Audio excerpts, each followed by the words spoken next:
Hello, good afternoon. Welcome to New Forest Morphs. This is Thursday afternoon, and we've been doing quite a lot of preparation this morning. Jad and I have been setting up the babies, Jad, and that was predominantly what you've been doing using the Viper bedding. So we're going to show you what they look like and how they've done. And Jad, if you can just zoom in on Gav's logo, Viper bedding there. So that's the product that we're trying. It's premium coconut bedding, that's what it's called. It is a premium product.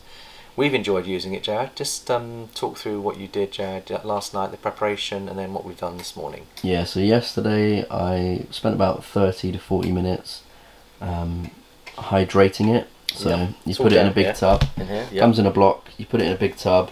You put 4 litres of hot water on it. It absorbs it all. You leave it for 10 minutes, mix it up. Then you put another 4 litres on, leave it for 30 minutes and mix it all up. And it absorbs it all and it fills up the entire... That's amazing. 80 litre tub. That's just one block. One block. That. And we've used that to effectively, we've got 100 hatchlings that we've set up today. So that would do over 100 because looking at what you've got left, Jared, there's enough to do probably another 20. Yeah. So I think it would do 120. Bless you, Jared. So let's have a little look and see what it looks like. Shall I bring a few, or do you want to come have a look and... Come have a look and see what we've done. And gives us a chance to show off some snake candy as well. Yeah. I think it smells lovely. It looks professional. So this is one of your favourite snakes, Jared.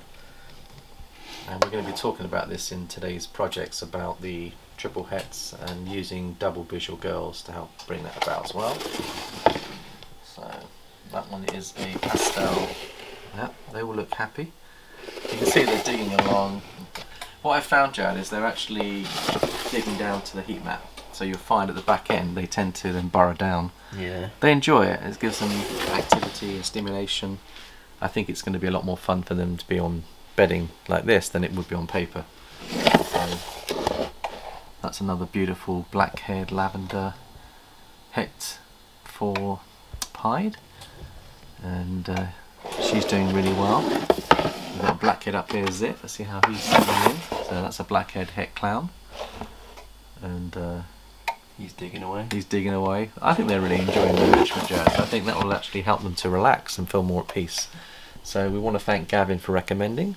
We're going to try feeding them next week on this bedding to see how that improves the feeding as well, and we'll let you know how we go on that one. But I think it's a premium product, and what I've realised is that on the hatchling side there is availability of plenty of cocoa premium there, but I think because the adult stuff is very popular, you find that out of stock. They're out of stock at the moment, so you see how popular it is. So if you're having any problems on your feeding of your babies or your adults, I think give it a go, and it's got my blessing at the moment. Obviously it's early days, but Jad, what's your thoughts on it? What would you say? Well, we've used the cocoa husk before and we weren't too impressed. It was very dusty, lots of little bits and particles in it that we didn't really like. Yeah. It tanned the snakes, made them go a different colour. Yeah. So far, when I made this up, there's very little to no dust. No random bits of crap in there. Yeah, I think it's high quality, high premium. You can see it's been well prepared, well cleaned. And I think the other thing that Gav was saying is that you wouldn't put your brand new hatchings on it straight away. He's recommended let them shed out first and then put them on it. I think there's less risk of them getting tanned. Now, talking of tanning, one of the girls that we had as a fussy eater was Sift. And today's video is we're talking about using double recessive girls. Now we've only got 2 double recessive girls that are in visual, and we're going to introduce you to both of those. Now I think many of our viewers will know Sift. She's been a slow time coming. We're going to weigh her. We've checked her follicles. She is building follicles right now. They are small, they're only 7mm, but nonetheless they are there, which is so important. So Jared, if you don't mind bringing Sift to the table, let's have a wee look at her and just see what her weight is. She just shed out today. Come on, big girl. I'll set up this, so let's switch that on. Set it to 0. I'm guessing that it will set itself to 0, Jared. Yes, it does. So look how beautiful she is. First of all, we'll present her to the camera and then we'll weigh her. She's still got a bit of the gel on her. So you've got some gel. We've just literally wanted to check to make sure that she's got follicles, and she has. And she's a beautiful girl. And you can see the VPI Xantic going in with the Pied is a lovely combination. And she's got that lovely balance between Pied and pattern. So you can see she's got a nice bit of white on the tail, nice bit of white in the body. She's got a lovely black See the black head stamp and those beautiful silvers, greys, blacks and whites, they all combine nicely. There is a little bit of yellow coming up on the belly, so she might be carrying another genetic, or it could well be that the Axanthic, they don't really yellow out, but there are touches of yellow in them as they mature. So putting pastel into here would actually make the whole thing pop, as we know from our previous clutch 30, where we've hit a pastel VPI Axanthic. I'm guessing that she's not far off 1300, 1400 Jad. We on 0? Right, let's have a look. Fingers crossed that she's not far away. And see what she's just shut out and pooed, so she's empty-ish. What we got? 1260. 1260. So she isn't far away, and we're going to talk about potential boys that we could put to her and why we would do that, Jared. So yesterday's video was talking about triple hets, and I think we are still staying with that approach, but we're taking a different approach today on the girls. So yesterday we spoke about using the double visual boys, going to some single visual clowns with lots of incomplete dominance, and I thought in the video I was talking about the odds of hitting a triple het to a triple het is 1 out of 64, Jared. So we're going to talk about how we can get the odds to move in our favour, and how we can use our double recessive genetics to do that. So what I'll do is we'll just slip her back, Jared, and I'll put it back, and then we'll just bring out potential boys that could go to her. Isn't she lovely? Got a nice temperament as well. We're feeding her Maltese at the moment, but again, she could be a candidate for the Viper bedding, and that might help her to feed more aggressively as well, Jad. So we'll bear that in mind, that she is feeding nicely every week for us. She's taking a extra large multi, and that's going to help her put on some weight, but we'd like to get her up to about 1500. But she is 5 years old now, Jared. There's follicles in her. We know they're at 7 mil at the moment, but we're hoping that they'll lift and that we can actually get a clutch from her this year. So we need to build her a bit more. So the boy that needs a bit more growth anyway, so is the banana pied boy, Chad. You suggested using this banana pied clown boy that's got leopard in, bingo.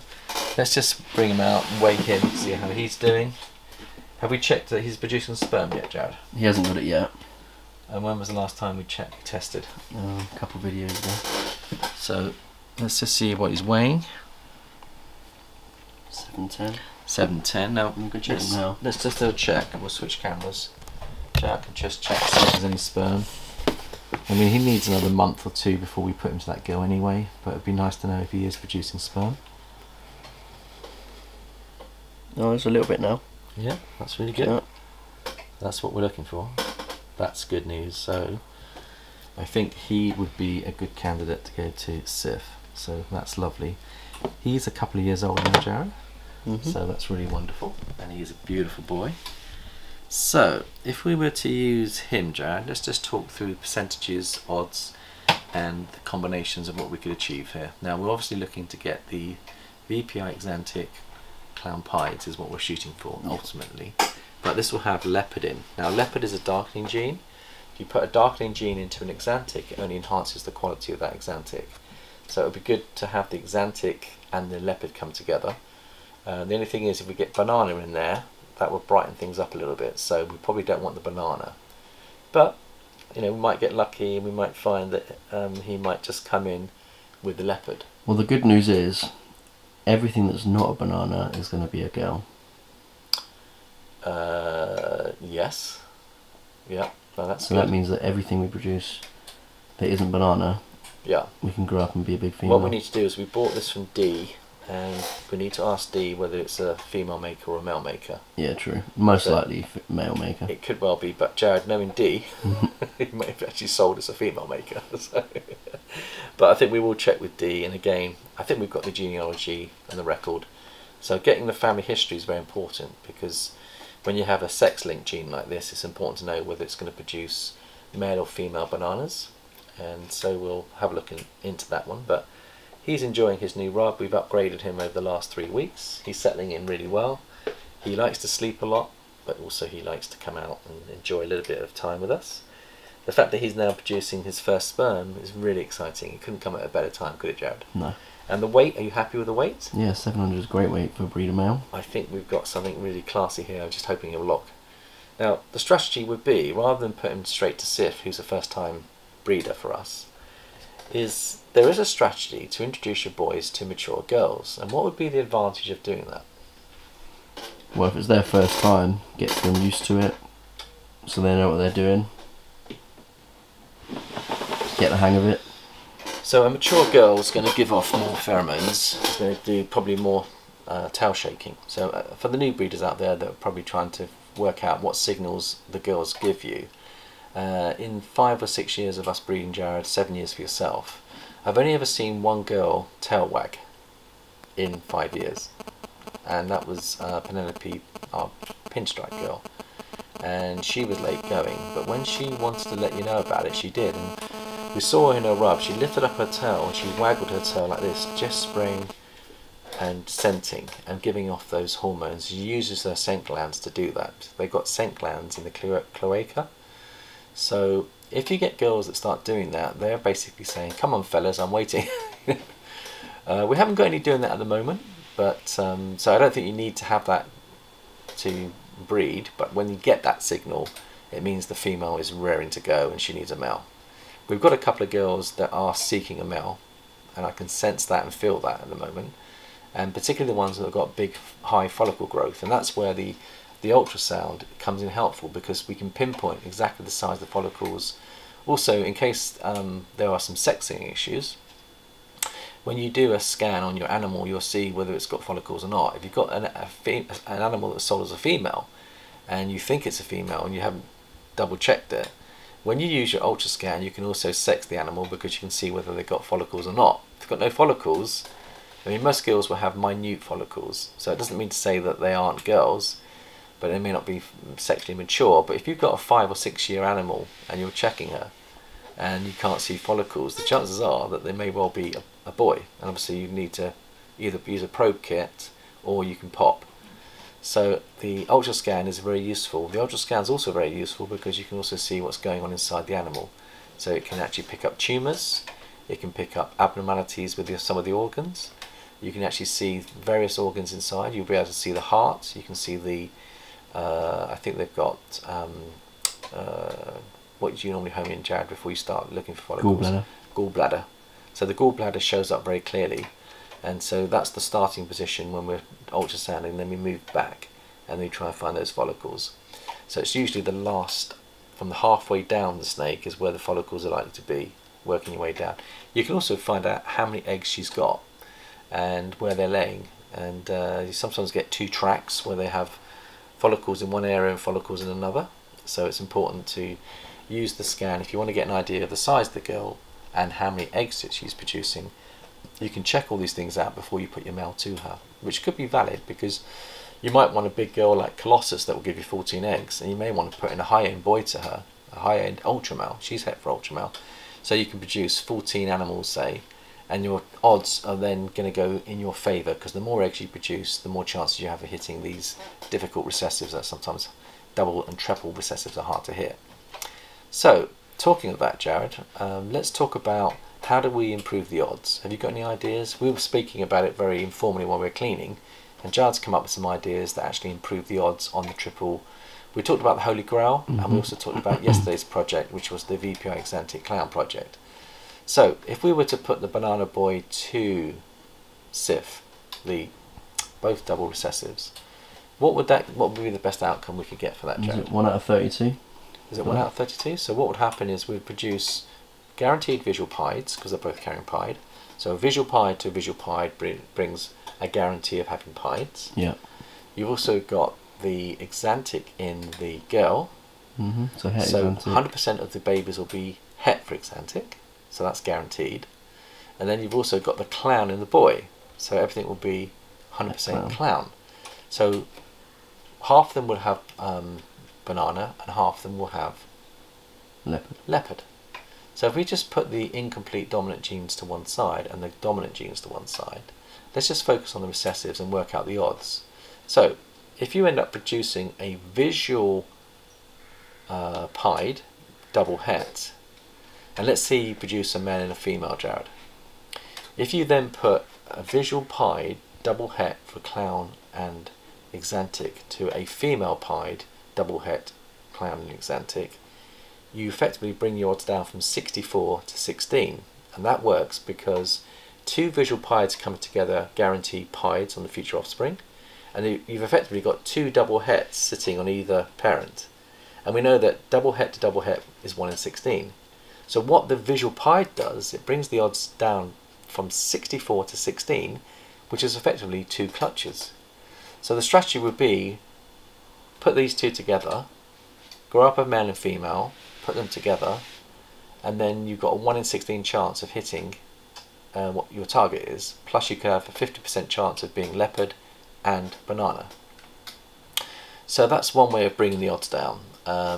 And I think there's other things we can do with the Holy Grail project. Now we've got another double visual we need to really show you, which is Peach, Jared. Do you want to go down and have a look at Peach, just to show how beautiful she is?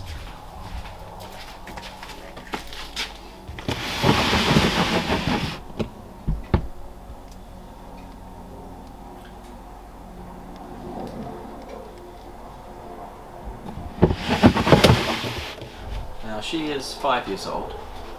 She's a proven breeder, so she gave us, I think, 8 eggs this last season, and we've got some lovely babies from her. And I think we showed you a few of them on the cocoa husk there. It was the blackhead, I think it was the blackhead lavender het pied.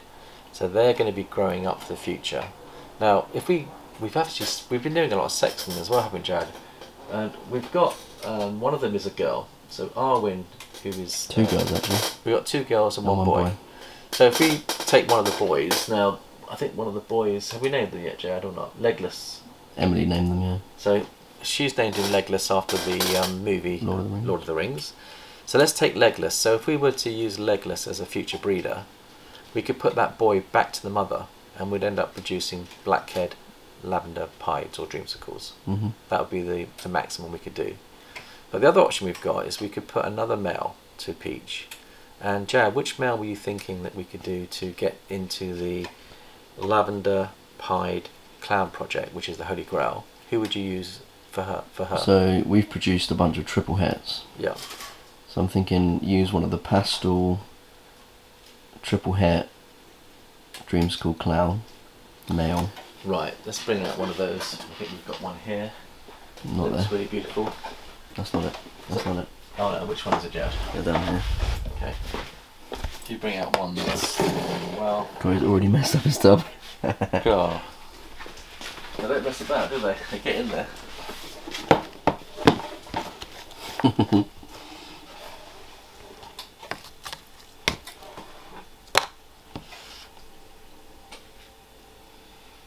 So that's the male pied.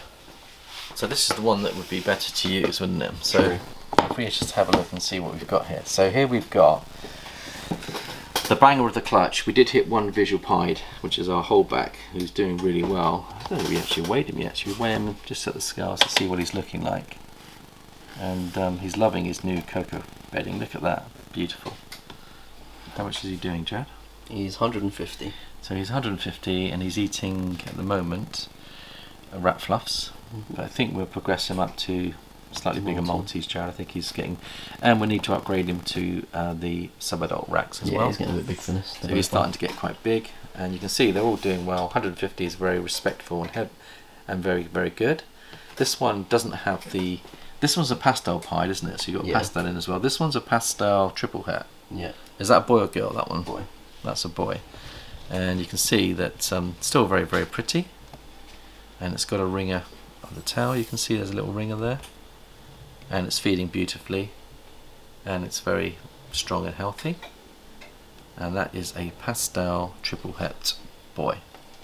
And that's triple het for lavender pied clown. Yeah, Holy Grail. So this is the Holy Grail project. So this is the one that's going to be valuable to us. Now, if we were to plug him into the Dreamsicle Girl, what would that give us, Jared? You'd get pastel pied pastel dreamsicles that are possible het for clown. Okay, so 50%. Now, let's just say with shed testing, Jared, if we were to produce some babies with him, let's say he went to the Dreamsicle Girl, that might be a really clever way of producing our building block for the Holy Grail project, because he could be ready in literally a year's time. Now if you plugged him into Peach, everything would be pied, guaranteed. Half of them would be pastel, and there'll be double het. Well, there'll be het for clown. Het for clown, but he's also carrying Het lavender, so we could end up with some pastel dreamsicles. Pastel dreamsicles. Possible het clown. So let's take the best case scenario. Let's say we end up with pastel dreamsicles, 50% het for clown. Then let's say we get 8, and let's say we shed test those 8, and half of them, 4 of them, are going to be 100% het for clown. That's the beauty of shed testing. It allows you to identify what you've got before you breed, and that's the key component here, Jared. So the odds of hitting the Holy Grail are normally 1 out of 64 if you go triple het to triple het. The odds of hitting the Holy Grail on the 3rd stage of development, so let's just work it out carefully how we can improve the odds. 1 in 4. Does it come down to 1 in 4? If you hit a visual dreamsicle het for clown, yeah. Yeah. So what you'd end up with is if you hit 2 visual dreamsicles that are het for clown, and there's one a boy and one a girl, you put them together, you get the same odds as a het to het pairing, because the other 2 visuals are already in the mix. They're guaranteed.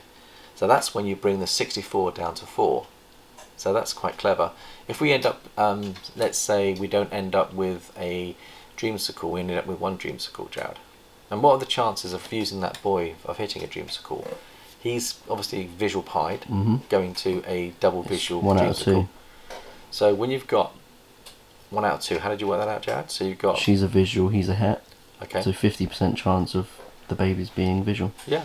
So on 8 snakes, if you've got a 1 out of 2 chance of hitting a visual dreamsicle that will be hopefully het for clown, half of those babies, let's say 4, will be dreamsicles 50% het for clown, and half of those will be het for clown. So that's where you get your 2. You just have to hope that the sex odds are in your favour. You get 1 boy, 1 girl. Then you've got your project going forward. And let's say we grow up those 2. Therefore, we've now got double visual dreamsicles that are 100% het for clown going to a dreamsicle het for clown. Het to het is 1 in 4. Let's say the female gives you 8 eggs. Then you've got 1 in 4. You end up with 2 Holy Grails. And if one's a boy and one's a girl, going forward you're guaranteeing Holy Grails, and some of them might have pastel in as well, so pastel Holy Grails. Everything will be Holy Grail going forward. Now in terms of how long will that take, well, this boy will be ready hopefully next year, so we can plug him in. The girl's already ready to breed every year, so she hasn't got to spend 3 years growing, so that's why you use your mature double visuals. So what I'm trying to say is that when you're choosing a female, even though hets are wonderful, on certain projects it's worth going for your double visuals early, getting them up to size, and then you can use them every year for your projects. Because the other option we've got, Jared, is we could use the clown pied boy going into your dreamsicle girl. True. Now if we were to go that route, what would we end up with here? Everything will be pied. Double het. Everything will be double het to lavender clown. So that's a clever way of using your boy again to produce a visual double het. That's what we've got. But you've got a visual double het at the moment, but we haven't got a girl. Got a boy. But that might give us the girls that we need to put to them later. So there's another angle there. Yeah. So I think really, Jared, I think that's the key, is getting your odds down, and the more females you have, the more chances you have as well. So I think that's just about going to wrap it up. I would like to let you know a couple of things. We had some more meetings last night with some beautiful breeders that have been asking for some more accounts and tax advice, so it keeps on flowing through, which is wonderful. Thank you for your support and love.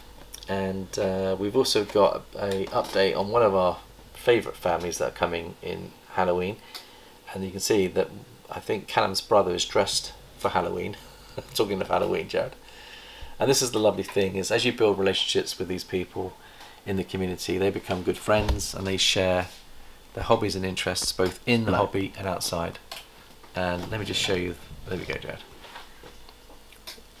Something we used to do when you guys were young. I used to take the kids out go-karting, and I've got a GoPro camera that I used to take with me, and we used to video them all. But there's Callum. He got the #1 pedestal champion competing against his brother and his dad and a couple of friends.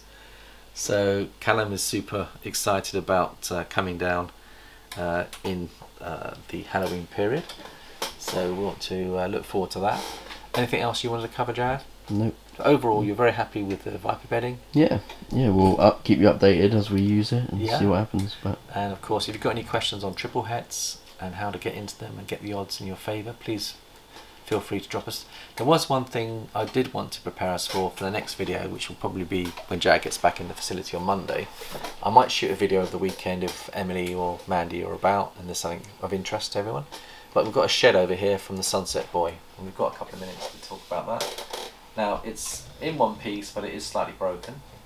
We'll probably end up cutting that in two, sending that off to be shed tested. Now, we think he is het clown, but we don't know for sure. We've been using natural markers. He is ready to go, Jared. Have a little look inside. Now he's out of shed. Have a look how beautiful he is.